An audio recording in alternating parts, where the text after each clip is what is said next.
genocide. And that video got me thinking about the time DA burned the South African flag during their election campaign last year. And I'm like to myself, everything the DA does is very intentional. They set the tone to embolden racist people to come and break the laws and go over the constitution to try and take back South Africa in a coup.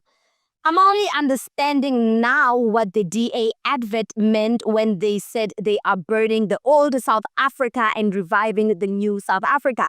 I mean, with the current political climate of this country, the racial tension that is hanging in the air, clearly this is the new South Africa the DA was talking about, the one where white minorities are ruling. The burning of the South African flag, which is a symbol of pride and belonging of all South Africans, should be condemned at all costs. It is an insult to the country's democracy and the freedom this country has fought for. And for the ANC to get into a grand coalition with the DA, knowing what they have done, knowing that they undermine the democratic system of this country, they've always shown time and time again that they represent the minority, and that burning of the flag symbolized a new South Africa governed by the white minority. Shows me that the ANC doesn't represent or have the black people's interest at heart.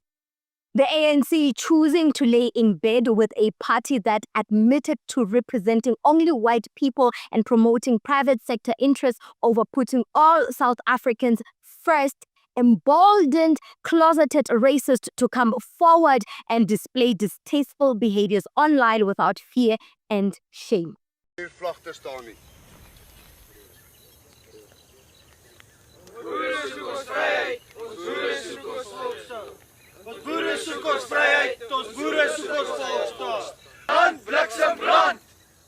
The freedom they desperately seek is found in Washington, D.C. They want their own country. Where? The last time I checked, this isn't the Netherlands. This energy should be directed to Willem-Alexander of the Netherlands of the House of Nassau, instead of becoming an unnecessary burden on us. It's so crazy how this generation of black people is only finding out that 1994 was all fake, a facade to keep our parents and grandparents in check through the Rainbow Nation. The foundation of our democracy was built on sand. I mean, if the GNU can allow outside influence like Donald Trump and Benjamin Netanyahu to shake our democratic institution and to see the ripple effect of their actions play out to a point of a racial war and cause a great division, shows me that whatever concoction that was cooked for our grandparents in 1994 was pure bullshit. It was to stop us from getting a revenge. 1994 was the birth year of illicit corruption and selling out the black majority. It gave rise to black capitalists in the ANC, Mandela being the firstborn of it all. If this democracy was real, black lives would have been elevated and improved in terms of education, infrastructure, healthcare, security, and social services. There wouldn't be an opportunity for these racist people to come out and boldly do racist stuff in our faces without facing the consequences, if indeed 1994 was genuine. If indeed 1994, the birth of democracy, the birth of freedom for black people was really genuine. If Nelson Mandela had our best interests at heart instead of thinking about that 2 million house in Houghton in Rosebank, then really these kind of troubles will not shake us. People like Benjamin Netanyahu and Donald Trump will not be able to shake us. But they knew that if we target South Africa, if we wanted revenge against South Africa for taking Israel to the International Court of Justice, let us go for their democracy. Let us go for the democratic institution, the Rainbow Nation that they built. And that is where we will hit them. It is where it will hurt them the most. And indeed, it is hurting us. It shows that it was never genuine. The freedom that we're experiencing right now, the democratic state that we are seeing right now, the democracy, the freedom, the Rainbow Nation, it was never real. I mean, if outsiders can use that as a weapon to destroy us, it was never real. 1994 was never real. Nelson Mandela was never real. Nelson Mandela was a liar. He was a sellout. Winnie Mandela divorced him because of that. She knew that the man that came out of prison, that was not my man. That was a sellout. And today we are seeing the ripple effect of his selling out mentality, playing out live. thanks to Donald Trump. He's showing us that this democracy, this we forgive each other, Rainbow Nation.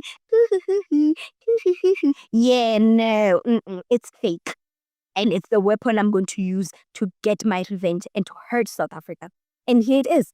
Because if it was genuine, none of these people would have had influence on our political landscape that we are facing today, on our current political climate that we are currently facing today. There would never be room for racists. Yeah, racists are there. But they would have remained in the closet. They would have hated black people behind the scenes and come out in public smiling. But behind the scenes, they would have hated us. They wouldn't be bold enough to take it to the streets, to take it to the public and show us their ass, to show us how much they hate black people. They wouldn't show their racist behaviors in public like that, in such a distasteful manner.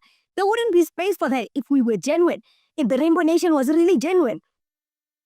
If 1994 was meant to reconcile with black people, we wouldn't be facing such troubles. But hey, here we are.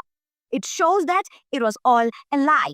So now that it was all a lie, what does GNU represent? Because GNU was supposed to be a reflection of democracy. It was supposed to be, racially inclusive, as Ramaphosa liked to say, racially inclusive. So now that we found out that the Rainbow Nation is fake and all races hate each other, black and whites hate each other, what does the GNU actually stand for? Isn't it a waste of our time, a waste of our tax money? Because now we are paying ministers and over-bloated government cabinet. We are paying millions to useless ministers that cause a rift into our society. They must break it up. The GNU, it must, dead it.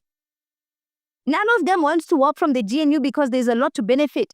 The DA is hoping that, hey, the ANC will slip and fall and we will take over South Africa in a coup. The ANC is like, hey, we don't want to let go of power. We still have pride. We don't want to let go of the little power that we still have. We want to show the DA and all these white people that we are still bosses, but at our expense. So the GNU must just be dead because it's not there to serve the people, but to serve interest and brush egos. What do you think about this segment? Comment to us in the comment section below. Don't forget to like and share the broadcast. Subscribe to our YouTube channel. Hit that notification bell so you don't miss these